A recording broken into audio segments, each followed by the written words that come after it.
All right, we are live on Facebook. Hello, everyone.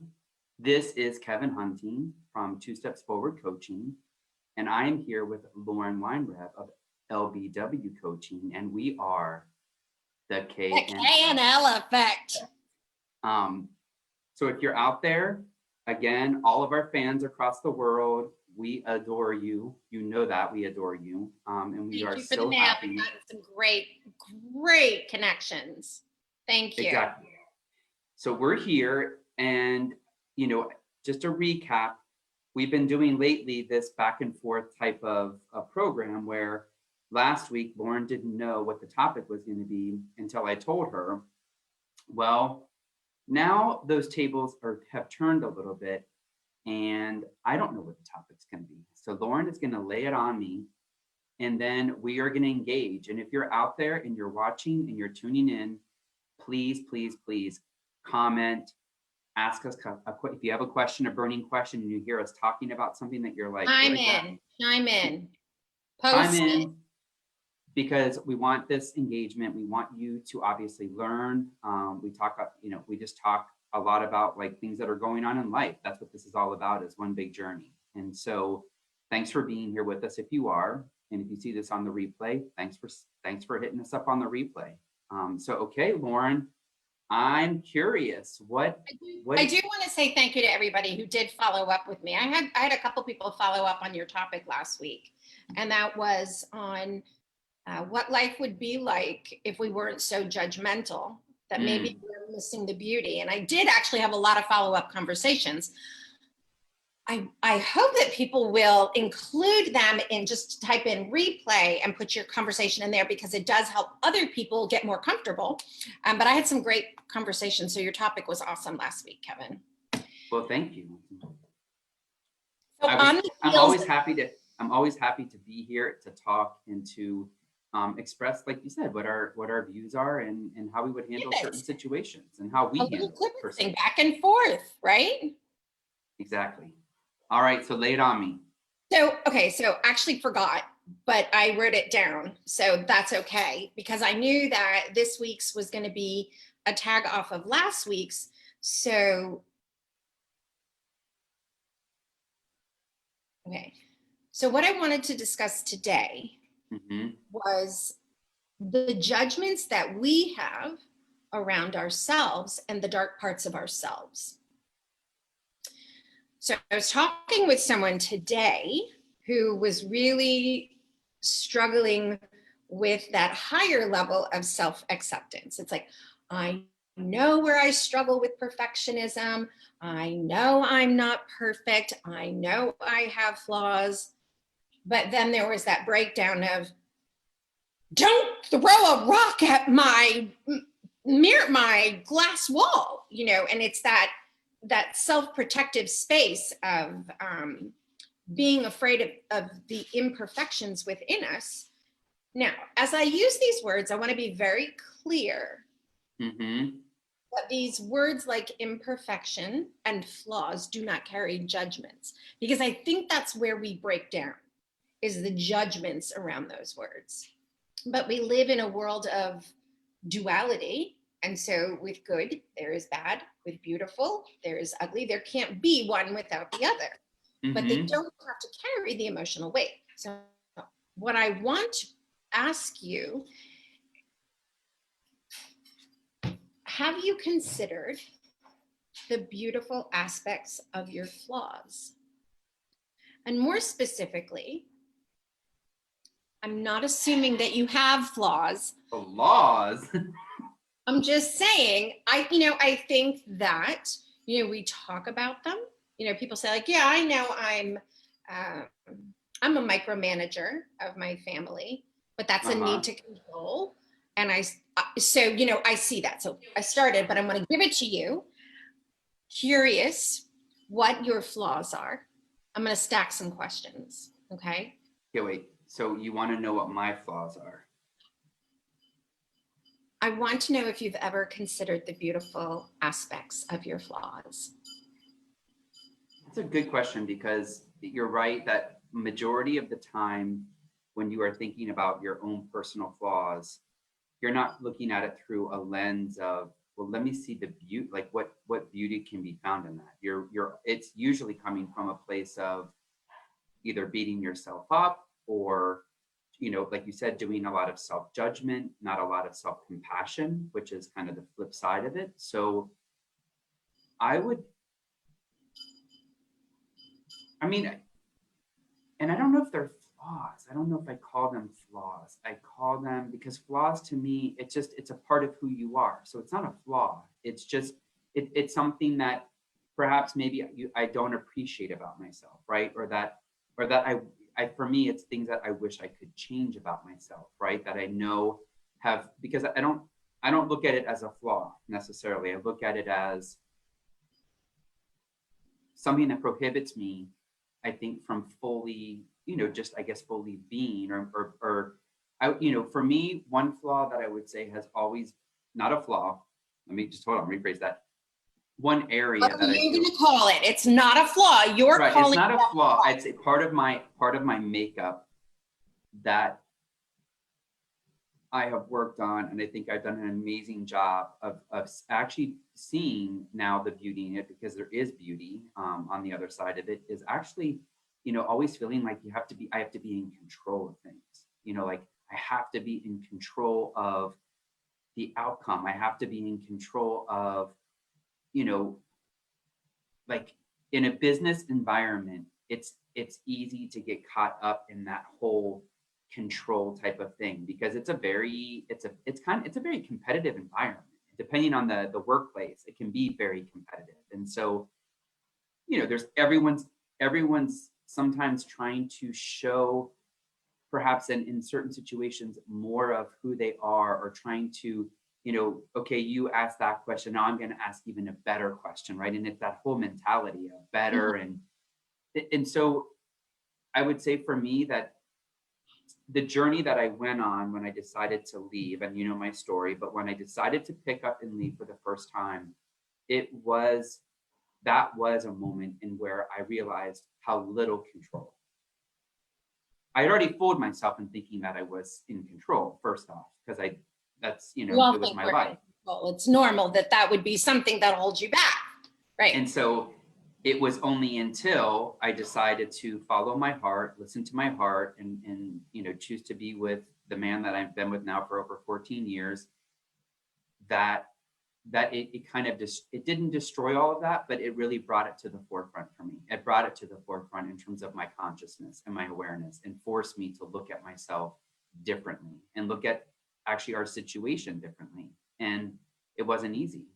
It was full of a lot of anger, resentment, frustration, and it took a while. I would say it took a while. I think I've always kind of been, I say that, but I do think I'm not like, I wasn't this highly competitive, controlling person. That's not who I was. But I think what I appreciate more now is I just appreciate sometimes just being in the moment. And whereas before my mind would be thinking and racing about what it is I need to do, or, oh my gosh, I need to leave here by this time, because I need to do, you know what I'm saying? And now I feel much more comfortable just being in a space where, I'm like, you know what, it went over by whatever, 30 minutes. Who cares? I don't attach anything to it like I used to. And when I say attach, it was like I was, like it was affecting me, but really it was my thoughts that were affecting me. It's not the, oh my God, I didn't leave here. I was supposed to be home by this time because I need to do this. Right. It was just that was my thought. That's all it was a thought that I had created for myself. And so I'd say that that's one area where I really feel like I've probably grown exponentially, and I'm now able to see the beauty in what I couldn't see before. I can say for sure, it's really interesting that was one of, so is flaw not a good word?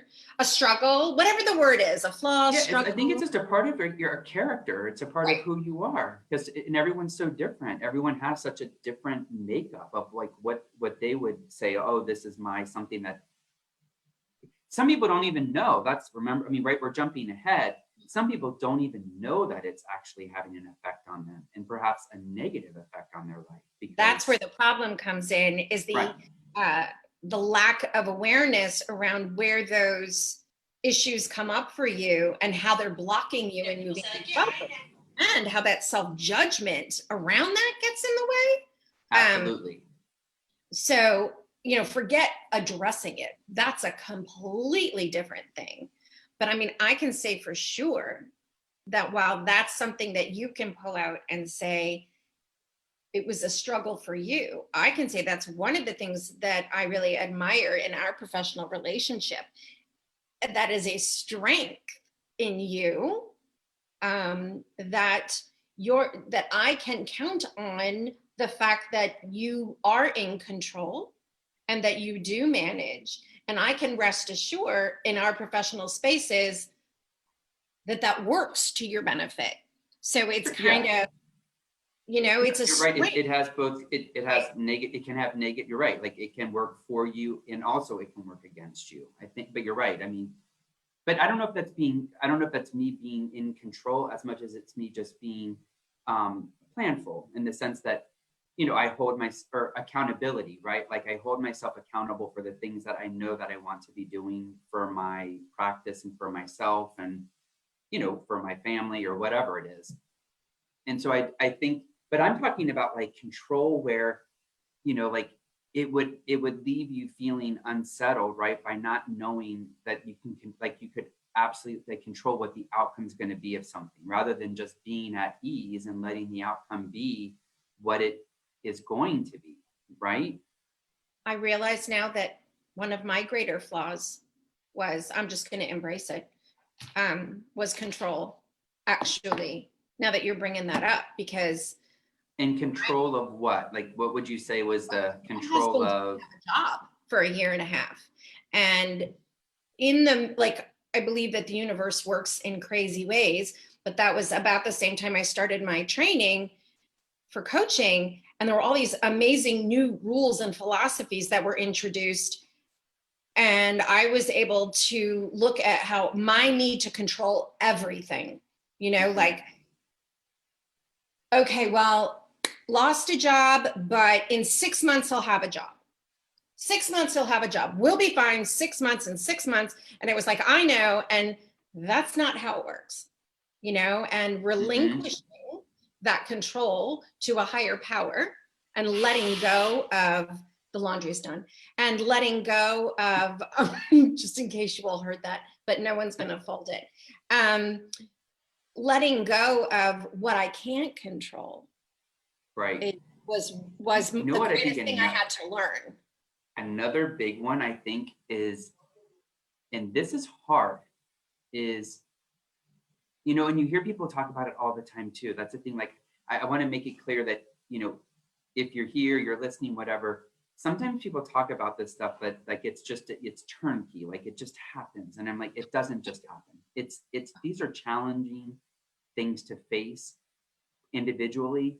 And if you're really being honest, it's that, you know what, you're still facing them. It's not like it just ever I mean, you can get better and you can, you know, you manage things better, but it takes time. It takes a lot of time and concerted, like you said, effort and awareness to be able to move things forward for yourself. But I know another one is, you know, caring what other people think, or are placing a lot of emphasis, right, in validation, needing validation externally from people. That is another, I'd say, characteristic of myself that I think I've gotten. Again, I can see the beauty in it now because I've gotten better at recognizing that I don't really need validation from other individuals, because all I really need is my own validation. But where is the beauty? If you were to accept that part of you as not a flaw, where is the beauty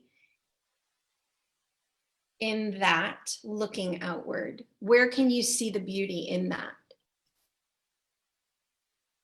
The beauty. How do you shift your perspective to reframe the fact that we look externally to maybe take some of the weight off of it so that it doesn't bring such catabolic energy and hold us Gotcha. captive. I mean, I think that's it. I think it's, you slowly have to understand that, no, I think this is so multifaceted, this one, because it's, you know, when you're seeking validation externally for anything that you're doing in your life, it's because you don't either trust yourself fully, or, you know, you're not trusting fully in what it is that you think, what you even know is sure that this is what you need for yourself, right? Like, that's Right. where it comes from. And so for me, yeah, there's beauty in the moment of recognizing when it's happening, and like you said, understand, like seeing that, I'm like, oh, I think it's stopping in the moment and asking yourself, am I, if I'm just getting validation because someone is doing it naturally themselves, right, and just giving you a compliment or saying, God, I really love this idea that you have or that you're doing, that's one thing. And that's kind of maybe that beautiful side where it's just someone giving you a compliment, and you're accepting it. You can say thank you and be gracious about What it. about you needing it? What about you That's needing what I'm that saying, is validation?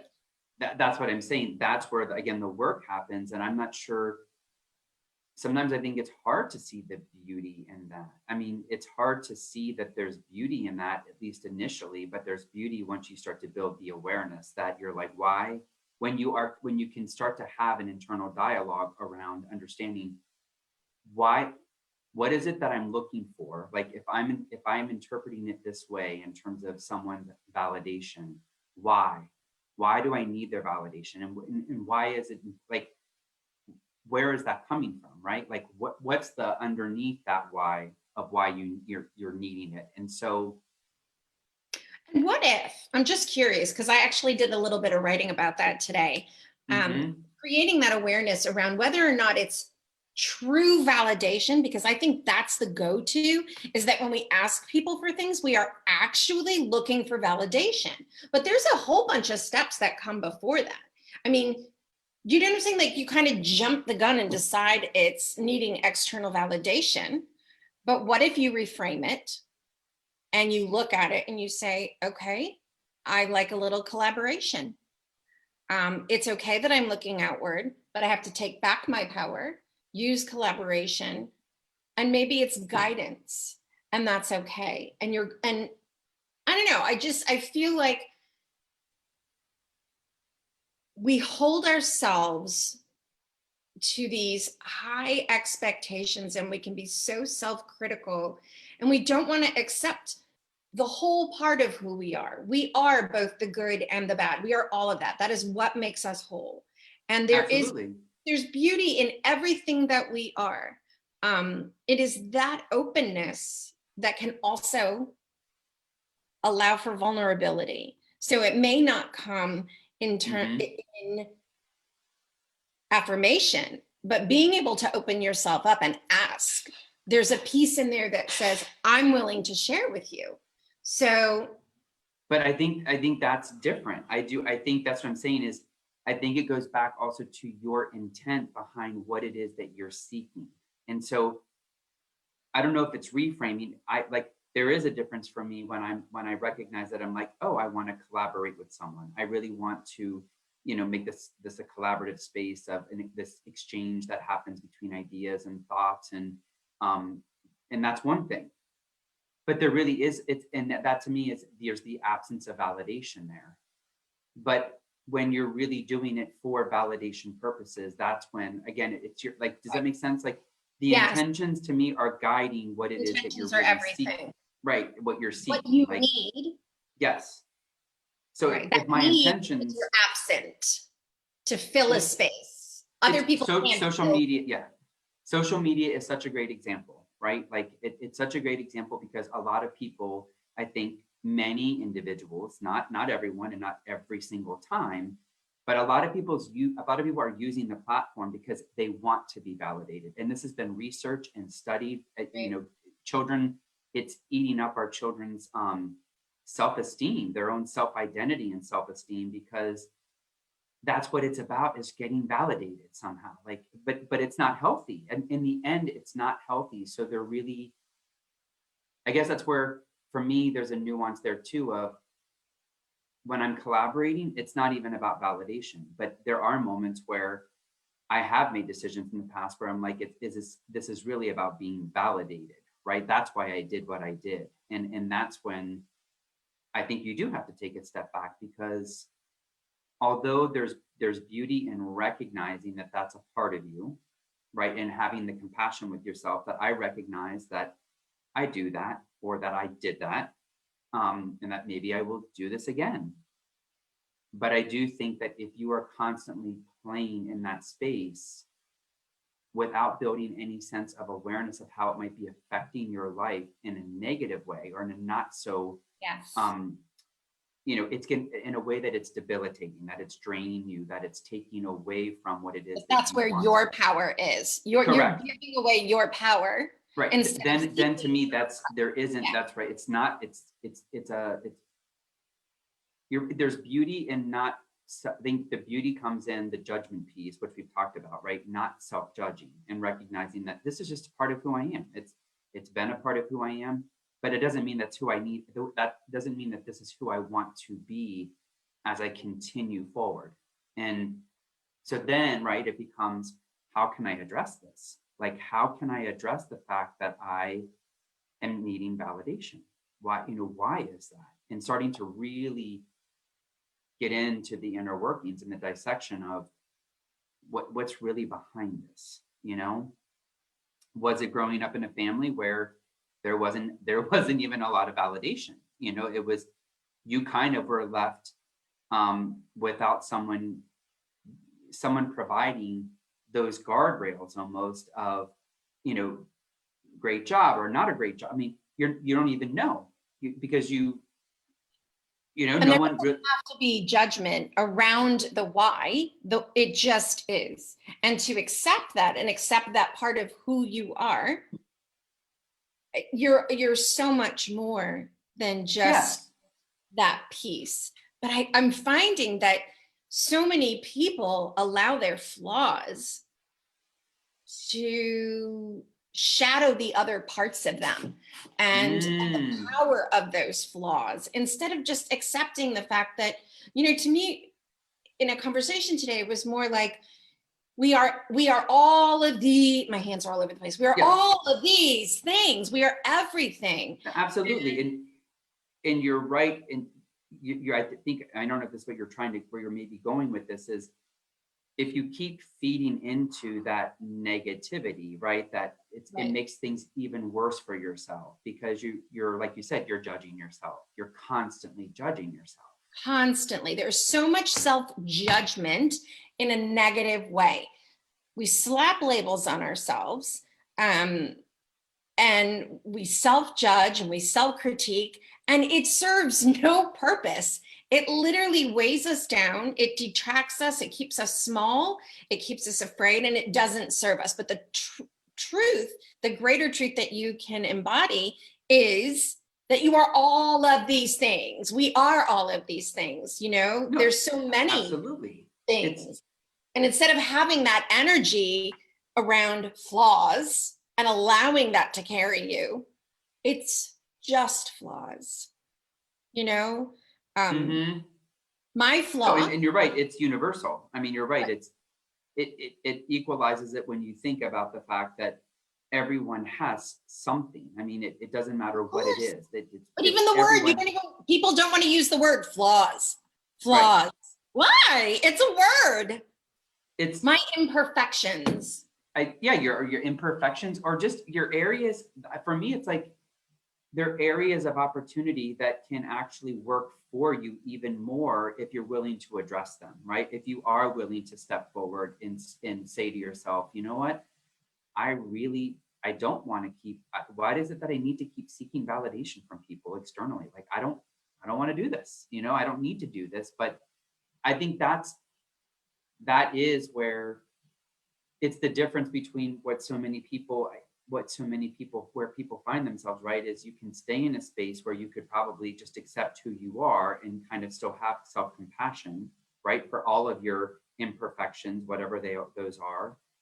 And I guess they're not even imperfections, right, because they just are. I heard what you said, and I was like, God, they're I'm just a so part, they're just a all or part nothing. of you. It's just a Yeah. part of who you are and your collective experiences that you've had to date in your life.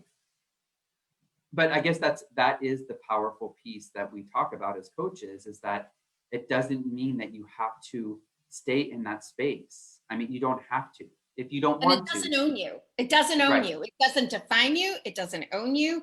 It doesn't have to limit you. It can just be this thing, But But but we I give think it so much energy.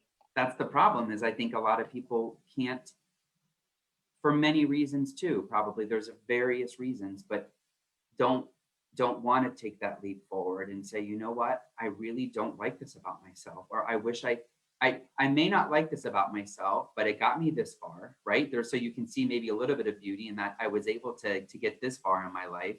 But you know what? Now I want to do this, or I want to be this. And so how can I do that? Well, it's first you've already stepped into it if you are self-aware that you're like, I don't want this for myself, right? And then the Or next how big much, step is, where does it serve me? Where does yeah, it serve me? So where does where does it serve you, or what is it costing you is also a good one too, right? Because it could be costing you many things. absolutely. It sounds like it was costing you a lot of your well-being and mental health and Yeah, happiness. it Many. was because I was just like, I mean, I kind of did my own thing. I was really good about like, I did my own thing and I knew what I wanted to do and I was doing it. But in that space, sometimes a lot of it, I was doing what I was doing is because I was looking for someone to say, Kevin, great job. You're doing a great job, and it's nice to get a compliment. Don't get me wrong. There's beauty in getting a compliment, like I said, and receiving it graciously and humbly, like in saying thank you to someone always. But if you're, that's what I'm saying, the intention piece is so key here, right? Is if your intention is that you're doing those things to seek that outcome, Right. then it's a little, what's going on here, Um, Well, so I what, wanted to make sure that you embrace all of you. And I was curious what you saw in the mirror, as the whole part of who you were. now or just in general? Just in general. And, I think it shifts as we get older and go through different parts of our lives. I would say that I feel that now I do see, I think, all aspects of myself, and I've gotten so much better. Like you said, even those things that I know I still need to address, that I probably still are going to be limiting me in some way, to still see the beauty and what those are in that moment, but also recognize, like you said, how are these really serving me in terms of where it is I want to be and who I want to be. Like, so it's a constant evolution. It doesn't stop. If you are into your own self growth development as a human being, it doesn't stop. It doesn't stop until you take your last breath. I mean, it doesn't. So it's there. I think I've gotten so much better at it. But if you had asked me this question, like in my late 20s, early 30s, I probably would have, I was in like you said, very different place in my life. And I would have given you a very different answer. I probably would have been like, what the hell are you talking about? I think it's a different generation of a different mindset now too. I think I just turned 50. Did you? I know you always thought I was like You 35. look amazing. But I, only recently have I hopped off my own back, and decided that as a whole, flaws, beauty marks, that all of them are a part of who I am, and I have to love all of them. And actually, when you love your flaws, they don't limit you as much. That awareness and how you nurture them can really make a huge difference. Absolutely. Absolutely. What's one thing, what is one thing that you are most excited about in terms of where you're going, Lauren, that you're just really excited about? You're not supposed to ask the questions right now. I honestly, I feel like I'm supposed to do something big, like in my world of Mhm. connecting with people. And I think that's a little bit of inside my niche, is working with people who allow those flaws of self-judgment and in self-judgment to limit them. And the greatest gift, oh my gosh, the greatest gift I gave myself was realizing that I was not my flaws, realizing that I was perfectly fine, that I can have flaws and I can be beautifully, perfectly imperfect. And that they carried so much negative weight and energy and emotion. And I just know that, like, I just want to pass that out like a pill now, and be Get like, ready, folks. We're talking to Johnson and Johnson. We're talking to some major pharmaceuticals. There will be a pill coming your way called the Weinreb magic. What will we call it? Well, we can come up with some crazy name, but you know what I'm um, saying? Like, I no, think that, absolutely. That you want to share that. You want to share. You want to be able to share with people who are being so weighed down by their own self-judgment around their imperfections, to recognize that it's okay to be exactly where you are now, and not beat yourself up over those.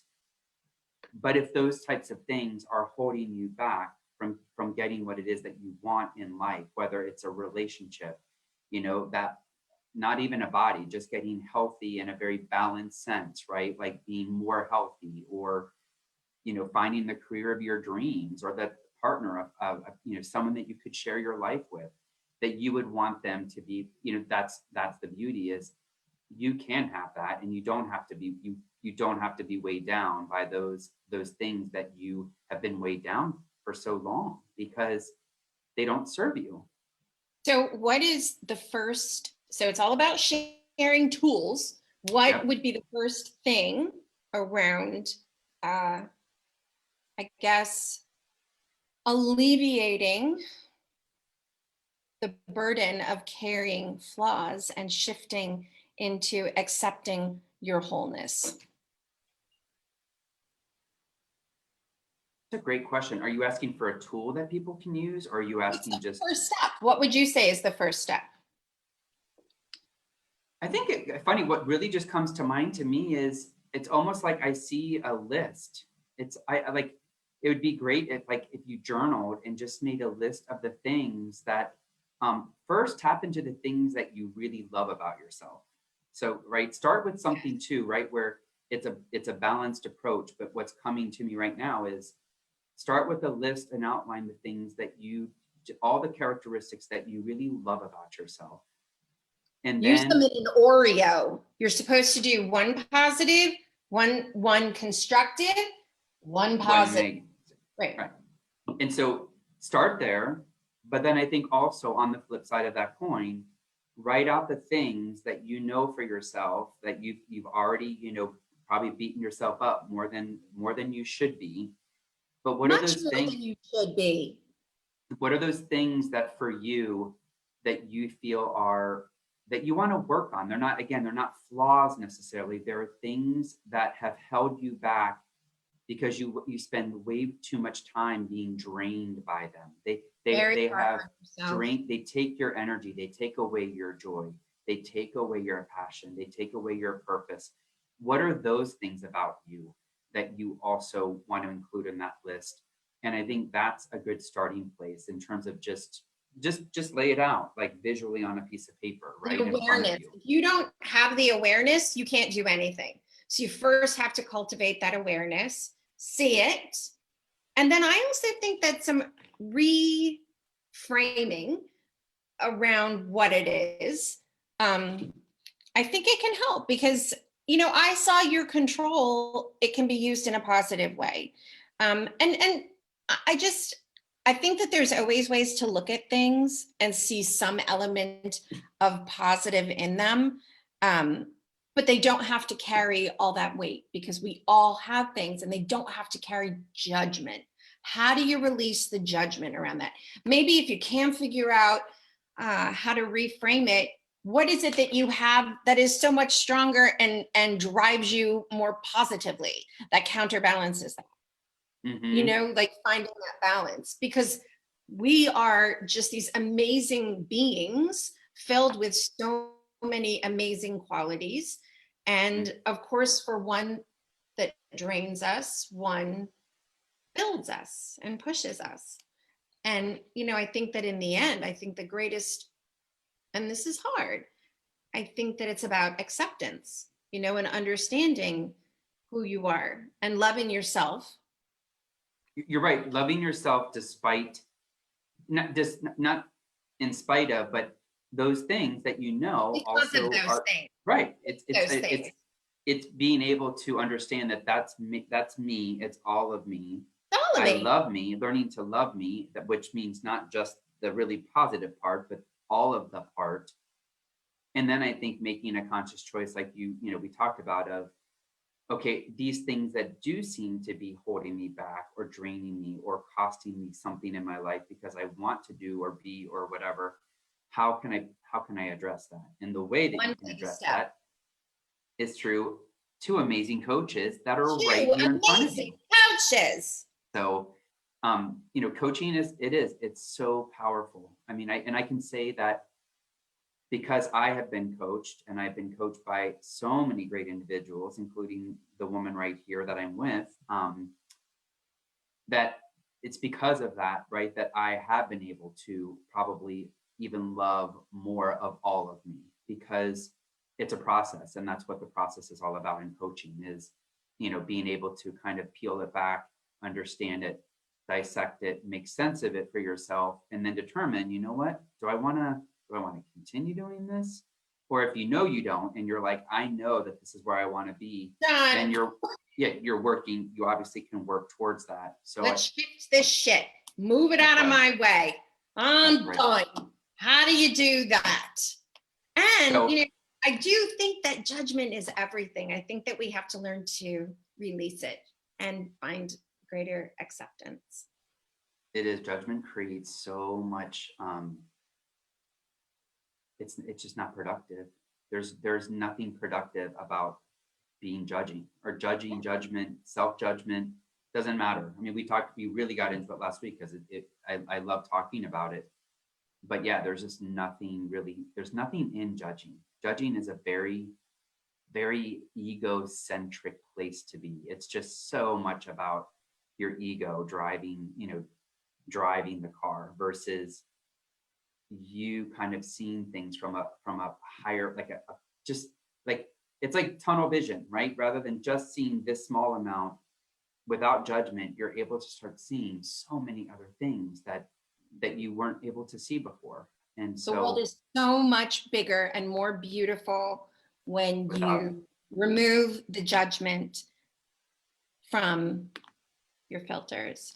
So I just want to share this. I don't know what time it is. Oh, it's time. Gosh, that was so quick. My favorite lady, one of my favorite ladies, BB, Brene Brown, shout out. I came across this quote, and it's, let go of who you think you're supposed to be and embrace who you are. And I love that one. I take that with me all the time. Like, just it's a good mantra. It's just a whole different mindset. Embrace who you are. No judgment. Changes everything. It does. It does when you, exactly, having self-compassion is everything too, because everyone's, there's nothing, again, if there's judgment involved, it's the opposite of that. At least self-compassion, you can actually you can come from a place of filling yourself up because you're being compassionate. So I love that. I love that mantra. And I hope that if you're on the replay or you're seeing this now, you can take that to heart. And if you're interested in learning more, drop us a line. You can direct message us. You can add, a comment, in the thing where we're at, and we'll add in the comments our individual pages so that you don't have to go searching for it either. You can just find us by clicking on the link in the comments. So last week I was up for a while texting. People were like texting me, and I was like, in the comments, let other people hear what you have to say. So next week, be on the lookout. We might be, we might be switching times again. Are we, Are right? we? But we'll look out. Yeah, Yes, we'll let yes. you know in Yeah. advance. But check out, we also, hopefully you do know this, we both do weekly newsletters. So if you like the information that you're hearing us talk about here, we talk about all kinds of amazing, helpful tips that you can use in our weekly newsletters. And so you can also go to lbwcoaching.net, or you can go to mine, which is twostepsforwardcoaching.com, and sign up. It's not spam. You know, you are not going to get 7 emails in a week. I You do get one one a week. email. That's it. And you really, can join us on our transformational journey, because Kevin and I are only getting started. So we just share with you what we come across, and it's great and if insights. there are topics that you're interested in hearing about, you would like us to actually talk about, drop them in the comments. Please drop them in the comments, because you know, we'd love to get more people involved. We really would like to get more people involved, because that's what we're about, is, you know, serving you. And so the more, the more the merrier, basically. Thank you for playing with me tonight, Kevin. Thank you. I had an amazing time, and we will see you guys on the next week on the KNL Effect. Peace. Shalom. Bye.